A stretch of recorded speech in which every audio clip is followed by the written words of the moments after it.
Hello and welcome to episode 76 of the Pop Collectors Alliance, Talking That Smish 2.0. I'm your host, Rick, as always, joined by your co-bearded co-host, Captain Strongbeard, Mr. Piper, Monday night for a little bit longer. It's actually Tuesday for me, but Monday for you. How are we doing? You're a time traveler. Yes. I'm an East Coast time traveler. Oh, how are things? You know what? How things are going? Things are going great because I went to Marshall's the other day and I found a bag of plantains. They're not just normal plantains. They're delicious garlic covered plantains. And that's what I have been eating all night. So I'm in a great mood because food has made me forget all of the woes of my life. You know what's funny is that my wife just cooked. You know, my wife's Puerto Rican, so they cook plantains, and she, smash them, you cook them, you put garlic all over them. Smash. I do not like plantains. Yeah. My kids and her eat them up, and she's like, "You want any of this?" And I'm like, "No." You know, I don't like them. It's like I go to eat in thinking I'm gonna eat a banana. It's like bananas with no flavor. Yeah, like a potato with garlic dipped all over it. I like them, man, especially chips. Anything that's in chip form, I could hate it like all day, every day. Like, I hate sweet potatoes. They are gross. You do not need to make my potatoes sweet. Just give me potato. But I love potato chips, like sweet potato chips with, I don't care if they're sweet, they're spicy, they're wet. I don't care how you're going to give them to me. Just give me sweet potato chips or French fries, like sweet potato fries too. Well, I love them because they're fried and they're kind of crunchy. That's how you fix the things you don't like is you fry them. You just put them in a bunch of oil. You're one of those guys that goes to the state fairs like, I wonder what it tastes like. Do you like fried pickles? I do like fried pickles and fried green beans. I like fried pickles too. I hate fried okra. It's disgusting. It's disgusting slime food. I'm going to eat some fried okra. There's like some old chef that was on public television that would always say, "Eat some fried okra." And he was the big fat guy who wore the white hat. Yeah, that's Paul, it. You nailed it. Oh, Paul something. I can't think of his name, but I remember growing up watching him. That is the guy. So it's hashtag chip life, hashtag dehydrated anything life for Piper. That's it, man. I love that. And I love me some jerky. I like jerky too. Do you like Slim Jims? I don't like Slim Jims because that is not real meat. That is just like what they found underneath the fryer. And then they just dehydrated it. Yeah, I always ask that same question when people say they like jerky. I'm like, but do you like Slim Jims too? Are you that in that avenue of liking the weird type of dehydrated meat, like all of the throwaway parts wrapped up into jerky form? No, you take a steak, you cut it thin, and you dehydrate it. That's how you make jerky. Or you hit a deer on the side of the road and you're like, I'm going to make some venison. Deer jerky is another world that I love. Oh my gosh. I like weird meats. As long as it's like a meat that you're supposed to eat. Like that's not supposed to. You can eat the whole thing. But meat that I am supposed to eat. So you give me like a flank steak of any animal and I will give it a try. I don't care. It could be a squirrel or a weasel or a bear. I will try it because it's probably good. How about a cat? That is not eating meat, sir. Leave that alone. That is a pet. You don't eat pets. Oh man, that's hilarious. Yeah. So jerky is the thing, the dehydrated form. I'm not a plantains guy. I don't know if I can ever convert. I get that. But I do respect the plantains life. I do. I respect it. It's good, man. Maybe one day your tongue will be like, this ain't that bad. That's happened to me. And has that happened to you as you've gotten older? Like the other day, I went to my friend's house. He cooked me this amazing, what are they called? Filet. And he had the filet and he had asparagus. And, until I was like 29, 30 years old, I hated asparagus. And he had it grilled and it was grilled. He's like, "You want some asparagus?" And I was like, "Sure, I'll taste like it." And I was like, it tasted good to me. And I think in my head, like 10 years before that, I would never have eaten that. I love asparagus. Like that is one of those things, just like what you're talking about, that I had to like grow up a little bit before I liked it. Granted, the first time I had asparagus, I liked it. It was covered with bacon. And then that kind of like opened me up to like, okay, this isn't that bad. And I was able to start cooking with it. Now I cook with it pretty regular. Like once every week or two, I'll make some good, like take some asparagus and you cover it with like Dijon mustard and some garlic and some salt and sugar and pepper, throw it in the oven. That's good, man. That's where the business is at. Bacon is the ultimate condiment. Right? It's a entree. It's a condiment. It's for just like decoration. You could use bacon for everything. It's like pork. It's pork. If pork lived the life of what we mix it with, like the pigs swim in the ocean. They eat shrimp. Oh, you got bacon wrapped shrimp. Yeah. But yeah, exactly. Pork is amazing. Well, moving on from the food talk and into talking that smish, volume 2. So last week we sort of elaborated on some sports ball things that Piper was not aware of, and getting into the world of the dynamics of what staying at home has caused in the collectibles world. And I think it's something we'll extrapolate on this week more and get to that. And sort of expand that. And we put an article out this week. I wrote an article about sports cards to sort of give you an inside look at just one industry that's in the collectibles market, and how when comparing it to Funko, if you look at what Funko does, Funko, regardless of what happens, regardless of what the demand is, that 10-inch pop is going to cost $30 no matter what. And the card market demand is based on consumers. So like we saw with National Treasures this year, as I mentioned in the article, something that originally costs, I don't know, on a normal year, $800 to $1,200 for first off the line National Treasures, which is Panini's top of the line product, the card that everybody wants and collects, National Treasures. Something that costs $800 to $1,200 this year started in a Dutch auction at $30,000. No, I'm going to stand by my previous statements of no. And I completely agree with you. It's weird in that market. What we had talked about before, long in this podcast, where people, when Funko got into the whole valuing my collectibles thing with the buying, what was that app called? Stashpedia. Stashpedia, yeah. When they bought that, we were like weary of it. And the card industry doesn't even have their own apps for value.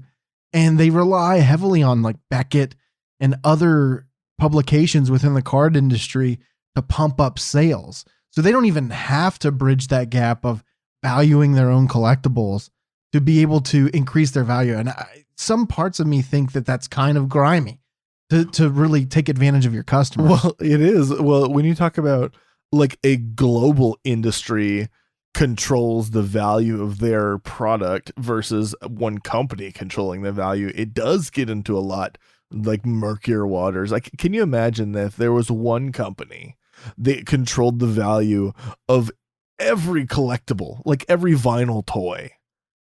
Like that would be catastrophic, I'm sure. Like at least it would make a lot of people very angry at the most minimal level. Yeah, I completely agree. And I think that it's something that I sort of touched on in there, is that when you combine a monopoly with a high demand for a product, everyone really loses.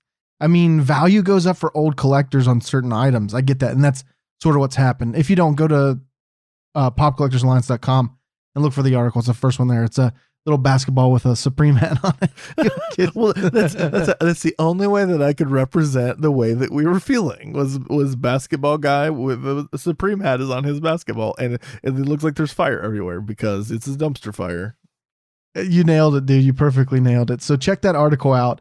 And then before we get into the real meat of what we're going to talk about this week, we can't overlook what happened with Funko this week. And I know that there's been kind of sort of almost a viral response within the Funko community, as much as it could be viral within our I would say medium-sized community now, with the decision to lay off 250 employees and, people near and dear to our hearts, relationships that we've built within that company over the past, it's been 4 years now, where we've been really heavily entrenched in, doing things and seeing Sully and the marketing team, Cameron, Dima, Ollie, Ashley, all these people, Hillary at different events and really built a community. I mean, we've been to fugitive toy parties. We've been to Funko events, conventions, toy fair. We've been all over. We've built relationships with these people. And I mean, to me personally, when Sully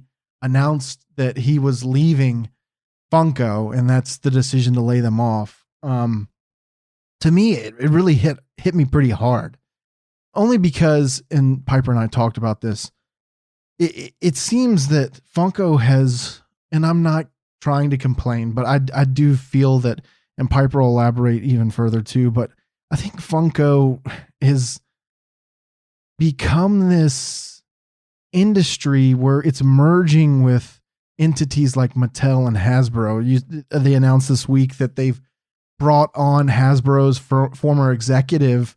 I think it was Hasbro, maybe it's Mattel, one of the two, but they brought her on to be the CMO, and they're trending in that direction and losing touch with what made them special. And don't get me wrong, every company has to grow, but I think one of the unique things that Funko had always had before was this approach to fans, approach to people that were more than fans. And I'm not trying to put myself or Piper or any podcaster or social media influencer above the normal fan, but I mean, we take pride in what we do, and Funko recognized that to us. And that was something very special. And one of those conduits was Sully.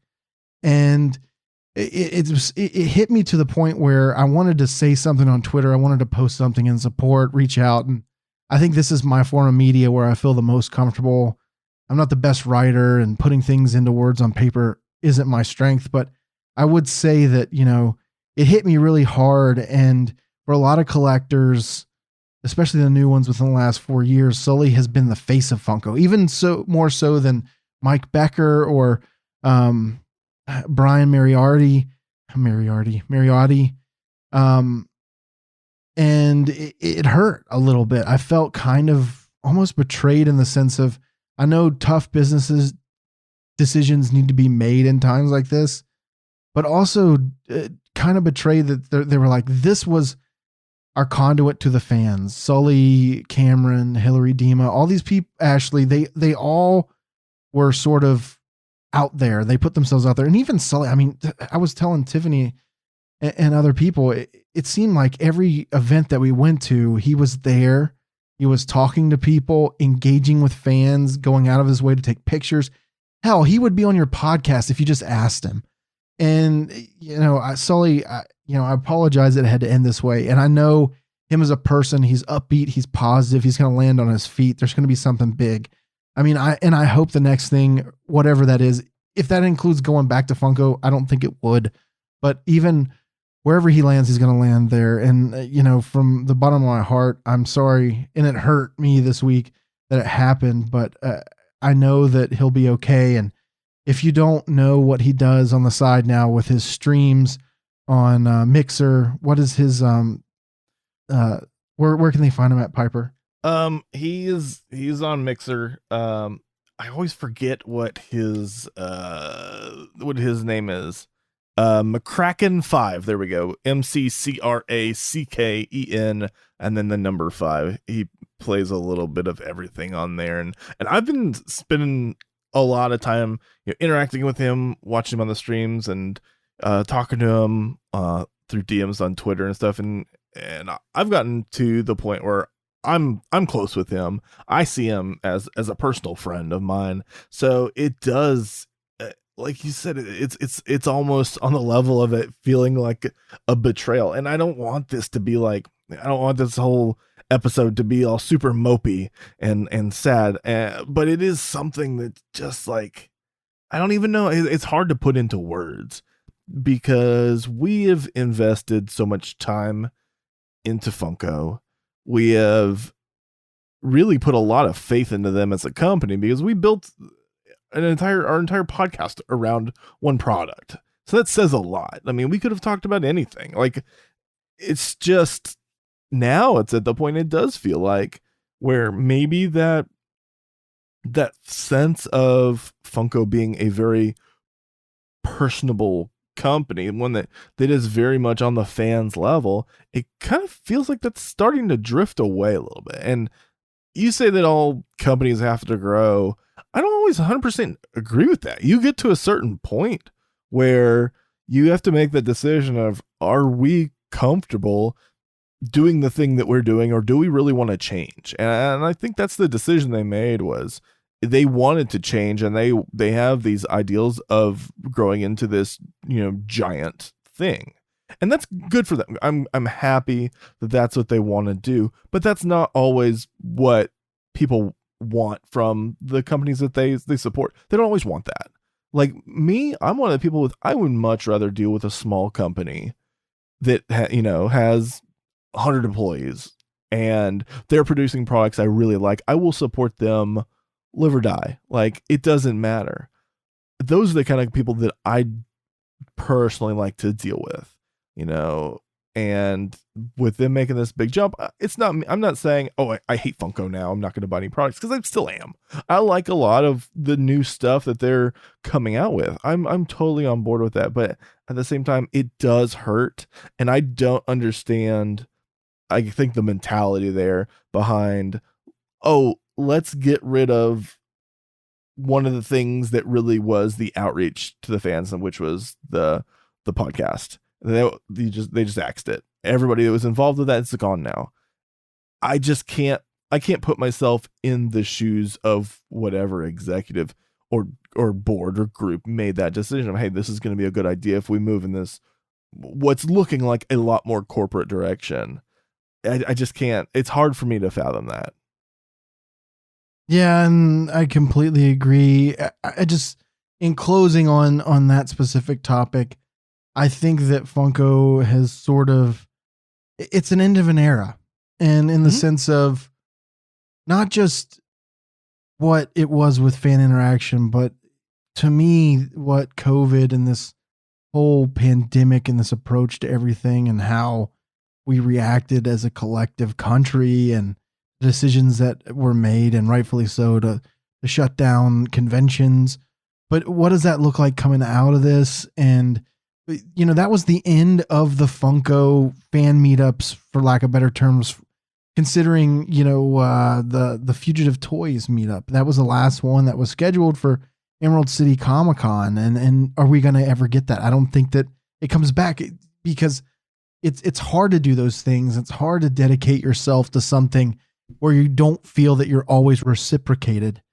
End of an era. That's all I can say. But I do want to say one thing, for me, as a collector, I really enjoyed the positive attitude that you put forth in all of this.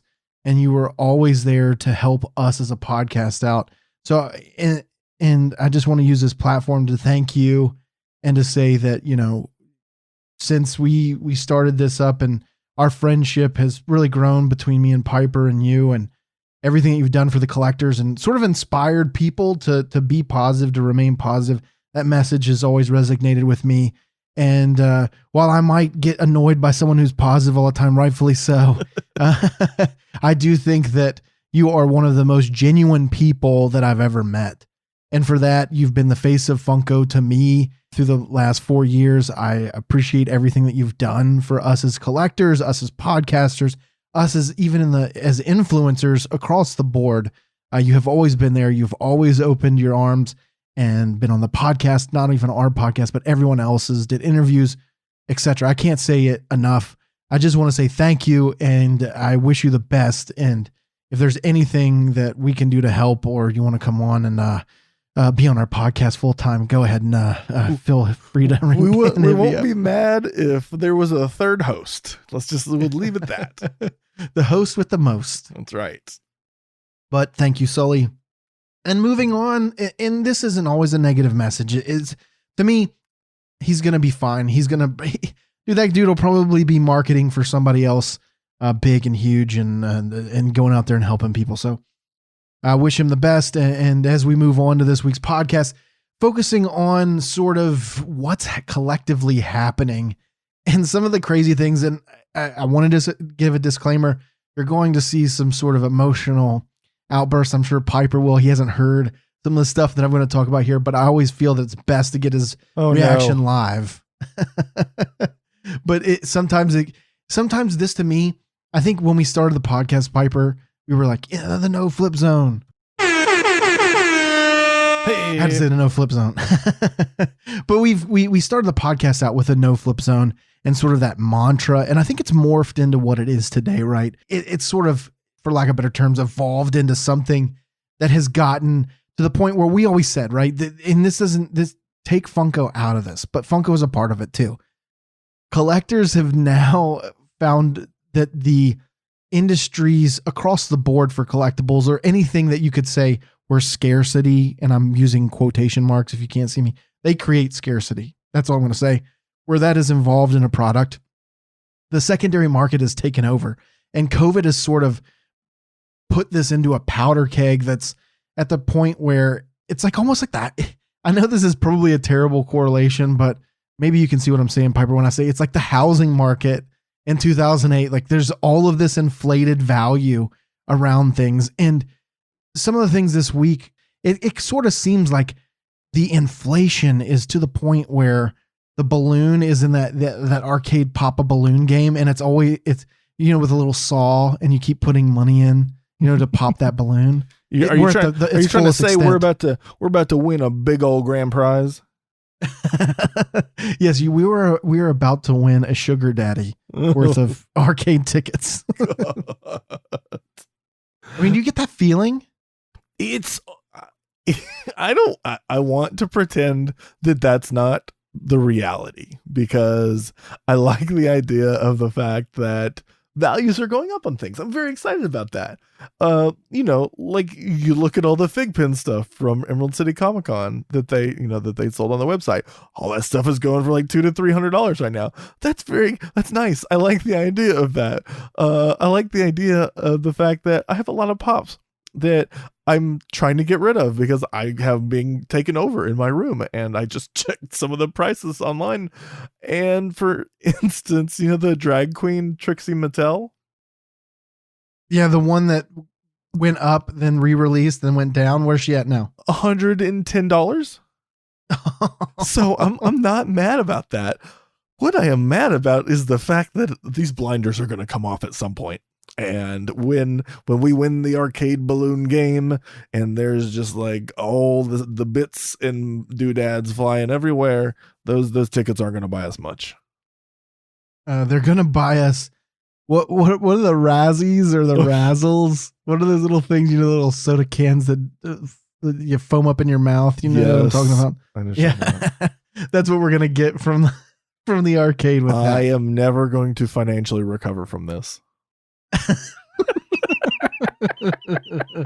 So, hashtag Tiger King quotes. But so yeah, and all of that is really great. And I want to focus on. Is it really great? Is that what we're going to call it? No, for us, like you said, the values are where we are. If you want to unload, and you want to even focus, now. Just do it. Yeah, you want to focus on bolstering your Freddy Funko collection. You have that now. That's what I'm doing. You have the opportunity to do that. And a lot of people's Macari balances and eBay balance, PayPal balances are reflecting that. And that's fine. And what I want to elaborate on is the fact that we've always said this. If you've known us from the very beginning, and you can look at old articles, and from the very beginning, the first or second episode, go back, listen to the whole catalog, download every episode. Hey, hell, just download every episode so our download numbers go up. I don't care. Just get. But if you know us and you followed us for a long time, we tell you the pattern. Every year the pattern is the same, and it depends on the year and it depends on the circumstance. But every year, February through July, all the way lead up to San Diego Comic-Con, different this year. Don't know what's going to happen. Whatever happens, happens. These values go up. Every year it's different, but this year is unique in the way of, we haven't sort of seen a demand in this way and the increase in influx of demand, but the secondary market has changed. And I did quite a bit of research over the past couple of weeks and looking at, and some friends have provided me with information about things and an insight to what we've always talked about when the secondary market gets to a specific point. And I'm telling you right now, there are Discord groups out there, Probably our listeners are part of them a lot of them. But there are Discord groups out there that are charging you a membership to be part of them, to get drops, $25, $50 a month, whatever it is. They're charging you membership. Then they push product. Right now they're pushing product across everything. And I don't even want to elaborate on every little aspect of what they're flipping. But if we focus on collectibles, let's say Funko, for example, they're buying 30 to 50% of the market share. I'm not even exaggerating with those numbers. They're selling spots for bots. That's a good rhyme. Spots for bots. Lyrically, I'm untouchable. I've watched Dave over the past couple of days, so I could spit some fat rhymes. If you haven't checked out that show, do. But they have bought 50% of the market, and collectively together, they've, over the past 4 years since bots have really been part of Funko, since they came in 2016, and with Tony the Tiger, really the first big announcement, and how these things have progressed to where they are today. They have earned money this entire time. Now they have the money. They're earning money on affiliate links. They have affiliate accounts. They're selling monthly memberships. They're setting the price floor on collectibles. I mean, I looked at the Samurai Jack, and collectively they'll go into a market now. When they don't own everything, they will buy the smaller priced items up, hoard them, collectively together, shun people who are selling things for less, get the market where they want to be and control it. And I'm not even exaggerating.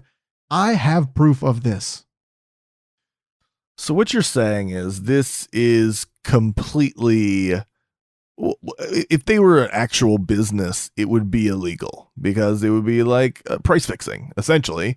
It would be like all the computer processor manufacturers that, like, they got in trouble for because they contacted each one and they're like, well, it's really two. And they're like, hey, we're going to set the value of this ish item, something that performs at this level, where you want it to be $300, and we're going to keep those. Printer manufacturers, I think it's printer manufacturers, did the same thing. So what you're saying is that people that are buying up everything, they are talking to one another and essentially controlling the market.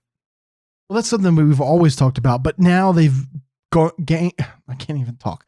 Now they have gained the access that they need to be able to procure large amounts of these items, and it's like the movie Wolf of Wall Street. I was talking to two close friends about it. It's, if they were stock traders, they would all be in jail right now, because it is insider trading, fraudulent trading, setting basically an IPO for everything, each individual item that comes out, and telling their friends to invest in it, pushing it, and then dumping it when it reaches maximum. It's, man, it takes the fun out of this. It takes the fun out of collecting, and that's a bummer. I don't want it to.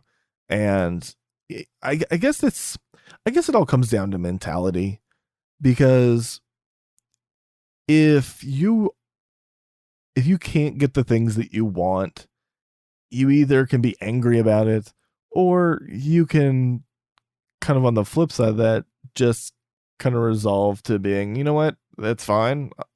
I'll get it next time, or I'll get it when it crashes after they've sold all their stock off. So it comes down to being just a waiting game. So maybe it's not, it is bad. It's terrible. Like what these people are doing. It's bad and terrible. Yeah. But it's also, I wanted to use this as a moment, sort of a shining light for collectors, in saying that right now, if there's items that you've convinced yourself that you're okay with selling, and you see these price fluctuations and you see these items going up, again, remember that, and I can't speak this as the truth, and I don't consider myself a value trending specialist or anything like that in the market of collectibles, but I would say if you follow historical actuals on the fluctuation of Funko pricing, after July, typically things sort of dip down until New York Comic Con. You get a small boost up into the Christmas months, and then it dies down from right before Christmas, middle December, all the way through February. and then you see that upward trend march and on. But it's because people are getting their tax refunds back and they finally have money again to spend on things they don't need. Well, I mean, that and this year you combine tax returns and there's a lot of people out of work. So I'm not trying to condemn people or talk badly about anything, but there were people that got stimulus checks that are still working, and that's an extra sort of bump for them. And like I said, there's no judgment here. Buy what you want to buy, but that's sort of inflated value as well. And I would say that as a collector, one thing that we've always said that if you're going to sell things to buy other stuff, find out what the good flips are out there. I mean, hell, right now, if you buy a Kraken and you don't need a Kraken, flip it and buy something that you want. Because one thing I've learned over the 4 years of the podcast has been, who cares? You know what I mean? That's what it comes down to. Really, it does. If you can't beat them, join them, and not join them in the way you don't have to be malicious. You don't be a scumbag. You don't have to be for, I don't know what's the term that we give them, poachers. You don't have to buy out all of one product, but don't feel bad if you jump in and you get rid of something to buy something else you want. There's nothing wrong with that. And I think that this is an empowering moment for collectors where you can go and say, like Piper and I have Samurai Jack. I bought that at New York Comic-Con. I have it, and it's worth like $250, $400 right now. I would be an idiot not to sell that. And maybe I am an idiot because I sold my Mandalorian for like $300 and now it's worth like $600. So I could be still an idiot. It's killing me, man. Get that money, and you're not going to see an opportunity always jump at you like this if you've bought into things early and you're on the Mandalorian train or something like that, or the Babe Ruth train or whatever it is from New York Comic-Con last year. Most of those pops have went up tremendously in value. Even the Killer Clowns from Outer Space with the con sticker is selling for over $100. That's crazy. Who would want to buy that? Well, yeah, exactly. I'm not going to say anything, but yeah. And I don't want to, and none of this is negative, right? I do not blame people for going out and doing this, but I do have to point it out when it happens. And that's something we've always done and pride ourselves on this podcast. And what's the end result, right? Does this mean that people are going to make more fake Funko items? You've already seen the rise in fake stickers to the point of where someone on an eBay sale contacted me and said, hey, can you make sure light is reflecting off the sticker? So I can see that it was put on by the original manufacturer. I'm going to need you to put the sticker under a mass light spectrometer and tell me what the reading is.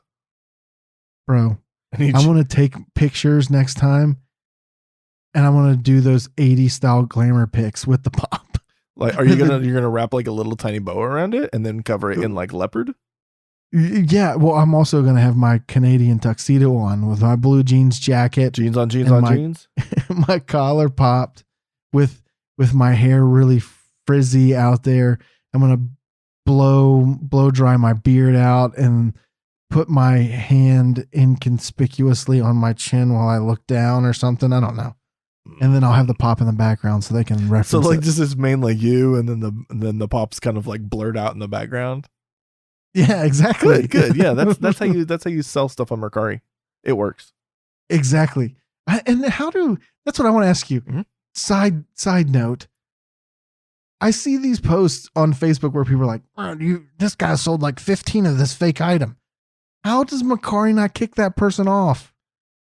You know what? Actually, Mercari just announced that they are doing like authentication. I don't know why I can't. So like StockX?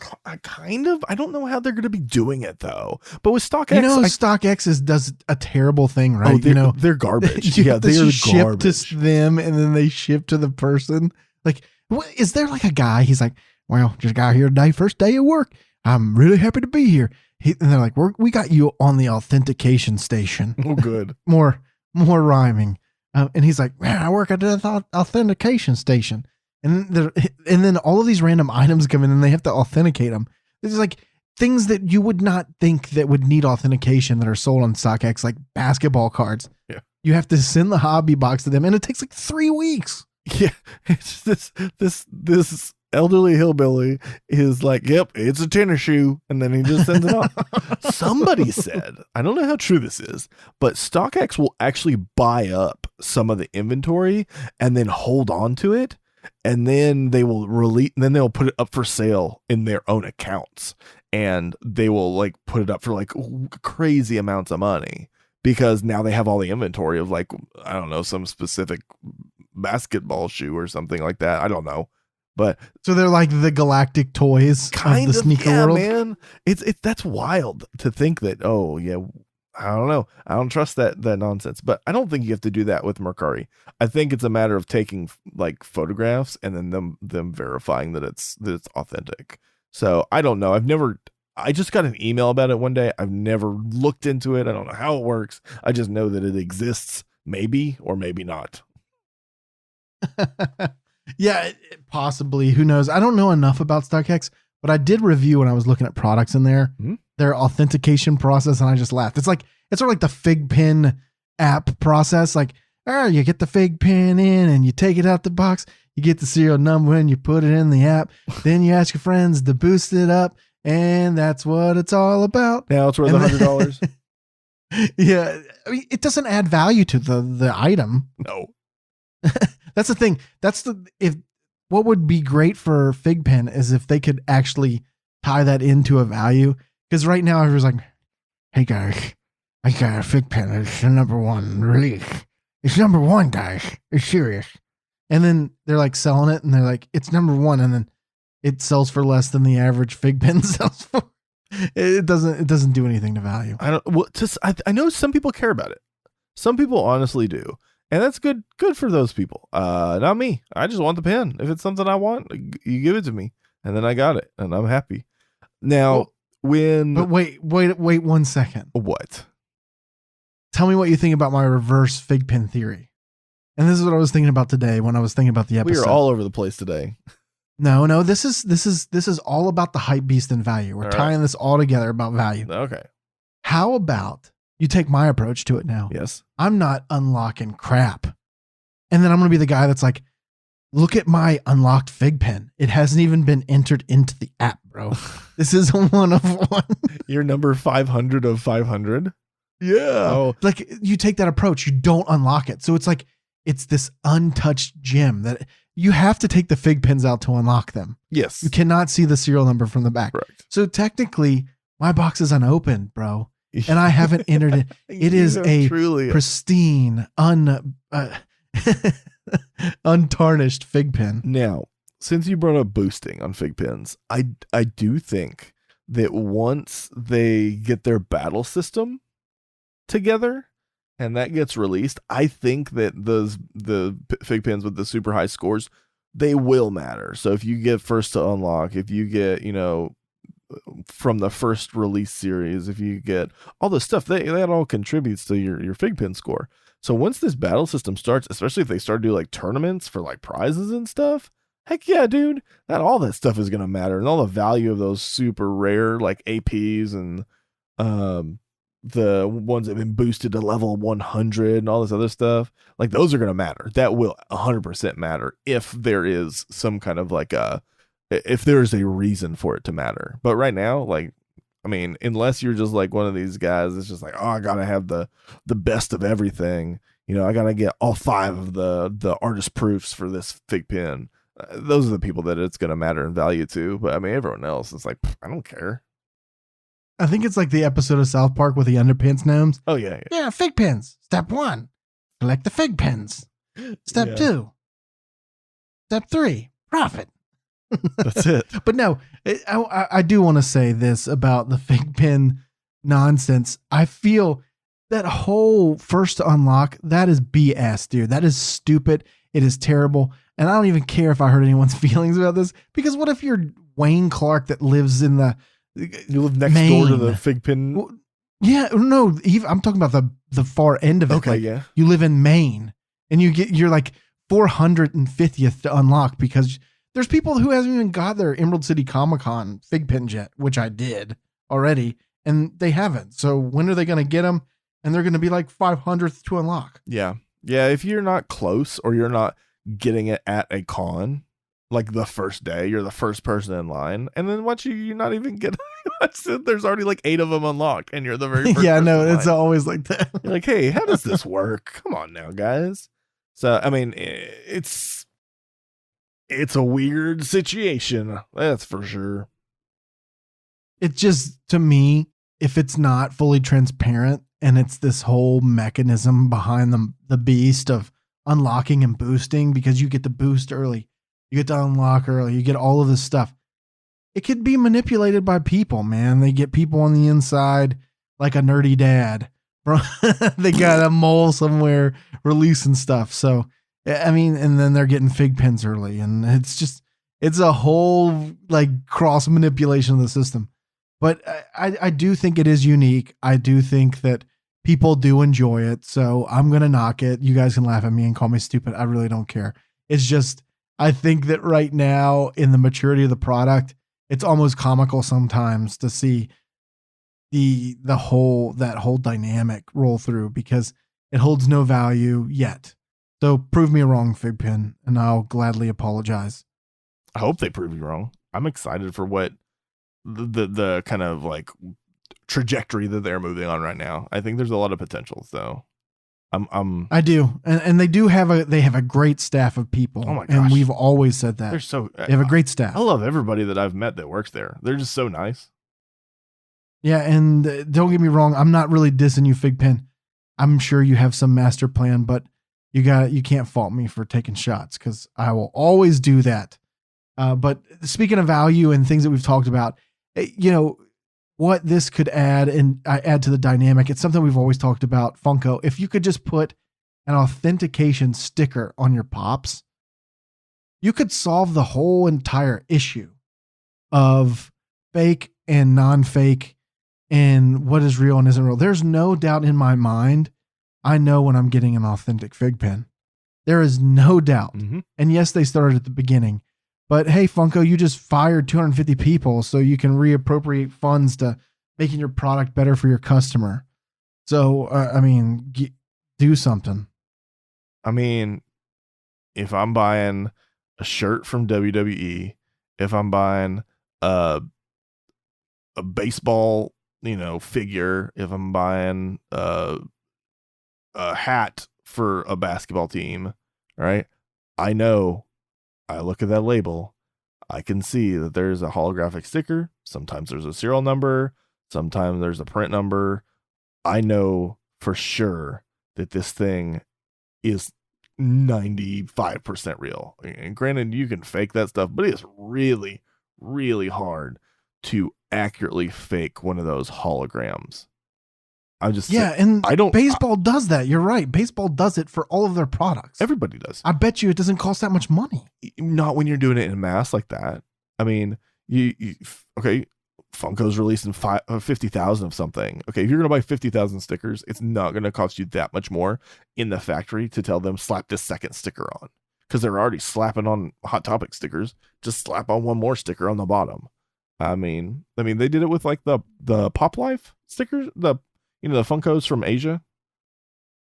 The Pop Life, yeah. They had holographic stickers on them. I mean, why can't you just on the front, boom, pop it on there, or the back, or somewhere? It doesn't matter. I don't care where it's at, but just put it on there. It's not that hard. Or do serial numbers, serialize it, and then give us some kind of an app that you can put the serial number in, or scan it or something, and then boom, lets us know is it authentic or not. Because if it's in in the sequence, if it's wrong in the sequence, it'll pop up and be like, hey, this is a fake. Wow, solved it. Nailed it. But you're right in a way that it just seems, with tying everything to values and where the market is and where we are with the secondary market being so strong, you have to take those additional steps, because fakes are going to come out there. Mm-hmm. And as collectors, we want to see that the people that are producing a product are watching our backs, because there are tons of fakes out there. And I see this story almost painstakingly every single day. where people are like, "Hey, is this real? I paid $50 for it on eBay, and it's a $500 item." Well, of course it's fake. And how do people still do that?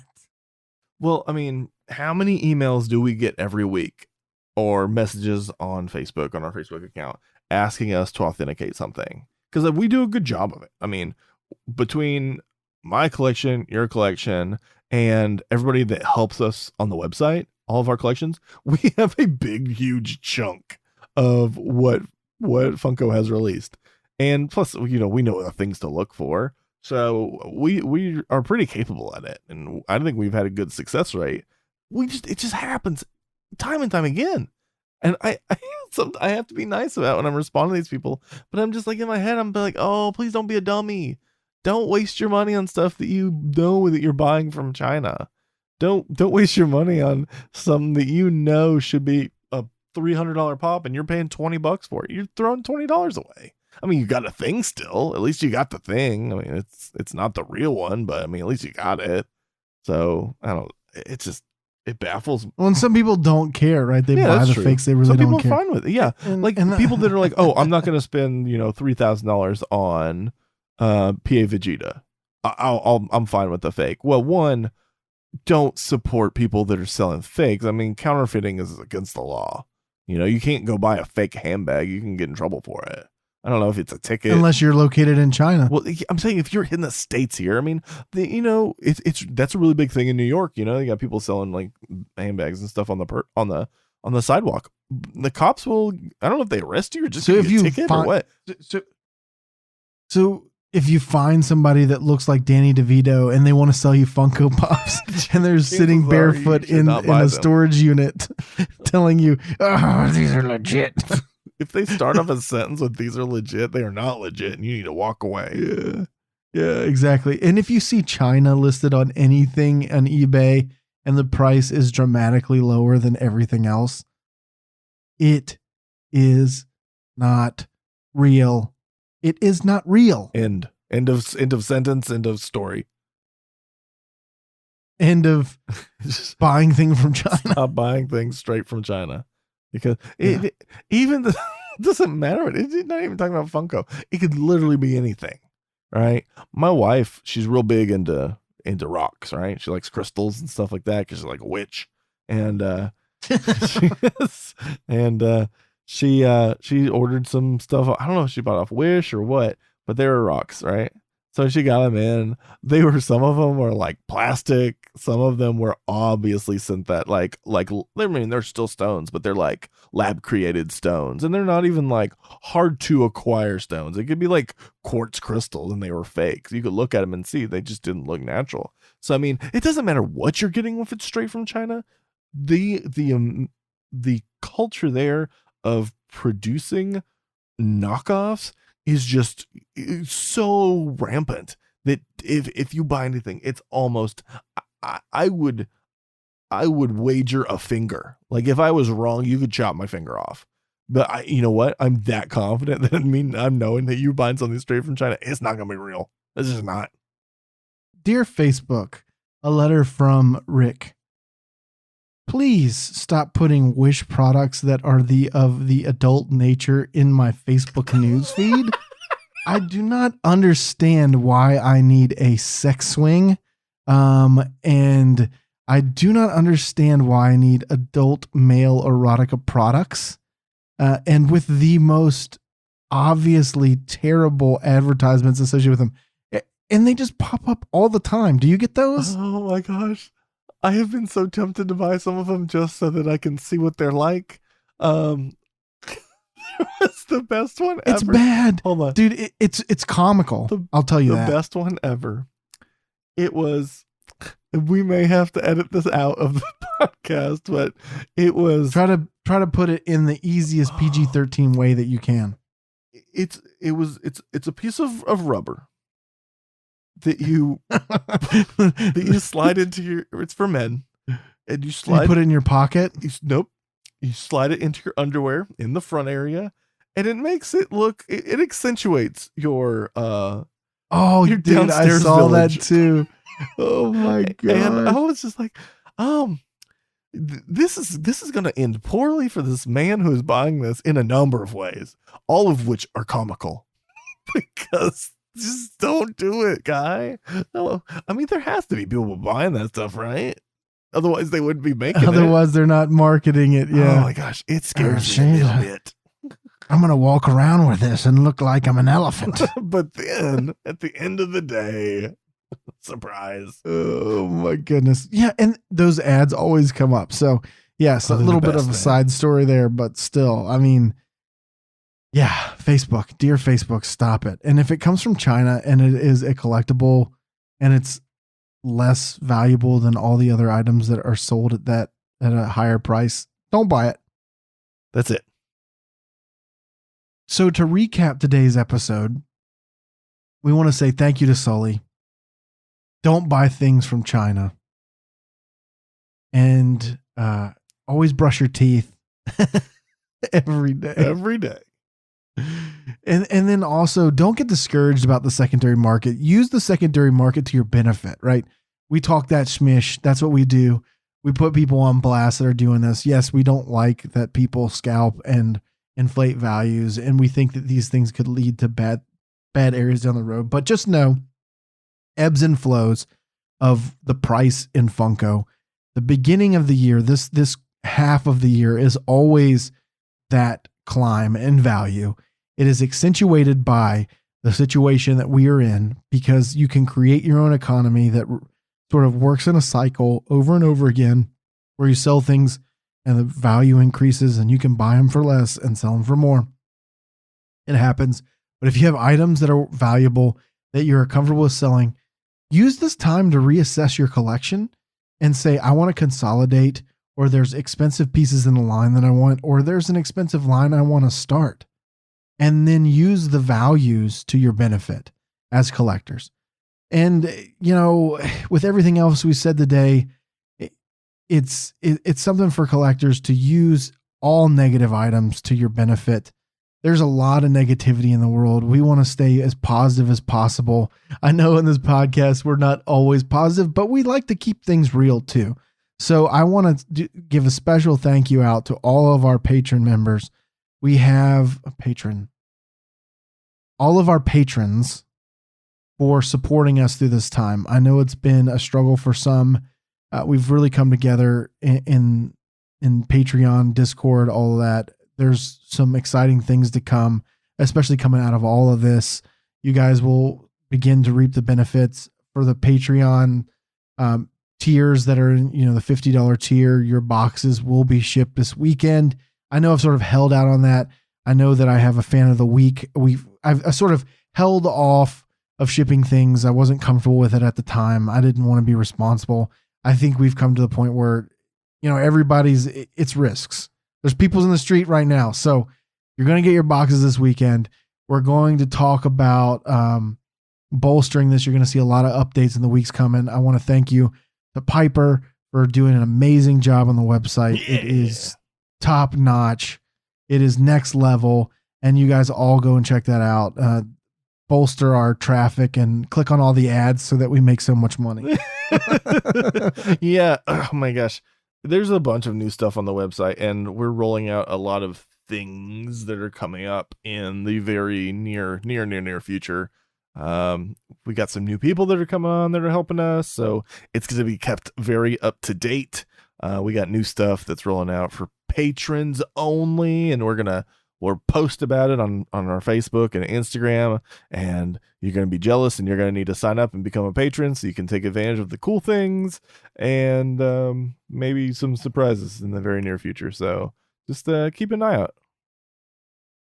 And in closing, I do want to say that there's going to be a mystery box that we're going to sell. It's going to be a mixture of everything. There's going to be damaged items in there, lightly damaged, not significantly damaged. We're going to have exclusives. I've got a whole garage full of stuff I need to get rid of. I'm going to lose a ton of money on this, but I really don't care. You don't care. You guys are going to benefit from it. People are going to love the product. It's going to be offered to patrons first. If you're not a patron, go to patreon.com/Pop Collectors Alliance. It's going to be a box with an incredible amount of pop and other things too. I'm throwing tiny ghost items in there. I'm going to throw some fig pins in there. There's going to be a huge quote unquote grail list of things that you could win. There's going to be lots of opportunities. It's going to be an aggressive price point for us, but I can promise you this, it's going to be a value that everyone's going to enjoy, and patrons, you're going to get it first. And look for, I don't know if we've got it up yet, but we're going to put a special thank you out to our patrons, the wall of fame for all of the patrons and people that have supported us this time. We'll have that. I think it might be up on the website already. Maybe if it isn't, it's going up on the website just to give you guys a special thank you for all the support through all the tough times. I know some people are even out of work and they're still supporting us. So again, I've said it before. I'll say it again and again and again. Thank you so much. We've got a lot of great content coming up. You're going to see more people come on board, help produce the show. We're going to get some new segments and new content and more regular now as life begins its slow process of returning to normal. Please, God, let movies come back. That's all I ask. I need movies. I need to be in a movie theater. Even if I have to buy the whole damn theater out for myself. I just need to watch a movie in a movie theater. So until next time, I'm Rick. I'm Piper. Good night. And have a good daytime. I love you. Goodbye.